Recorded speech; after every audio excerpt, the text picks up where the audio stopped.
Hello guys, ચલો એક activity કરીએ જેમાં હું આદિની બેડ હેબિટ્સ બોલીશ અને આદિ મારી બેડ હેબિટ્સ બોલશે. મારે તો એ વિચારવું પડશે કે હું કઈ ના બોલું.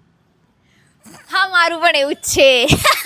મને આદિની એ હેબિટ નથી ગમતી બિકોઝ ઓફ હું ઓસીડી પેશન્ટ છું. પણ ટોયલેટ જાય ને તો એ છે ને મને એવું છે કે એ પગ પણ ધોવે પણ એ પગ નથી ધોતો ને તો મને બહુ જ પ્રોબ્લેમ થાય છે. લાઈક પછી મને નથી ગમતું. મતલબ એ પાણીથી ધોઈ દે છે પગ, પણ મને એવું છે કે એ સાબુથી રગડીને પોતાના પગ ધોવે.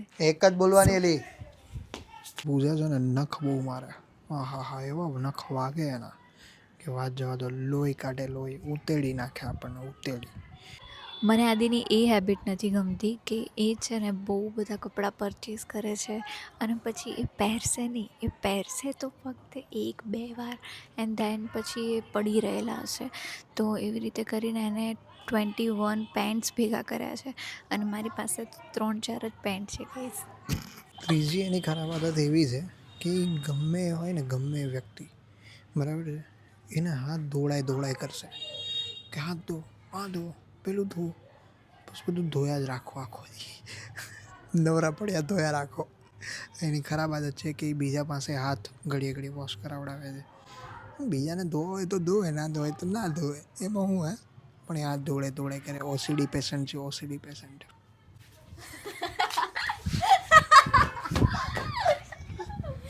મને આદિની એ હેબિટ નથી ગમતી કારણ કે એ છે ને બહુ બધા પેલા ચૂરણ ને એ બધું છે ને લઈ લે છે, પરચેસ કરી લે છે.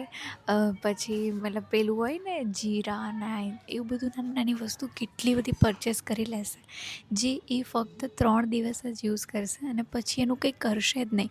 તો મને એની એ હેબિટ નથી ગમતી કે વગર કામનું બસ લે કરે છે અને પછી એના ફાટ તો મારે જ સાંભળવાના ને. એટલું પાદે છે ને કે જેની કોઈ હદ નહીં. તો મને એની આ હેબિટ નહીં ગમતી. હવે નથી આવા. તો શું હશે મને બી ખબર નહીં, પણ હું જોઈશ તો મને ખબર પડશે. By guys.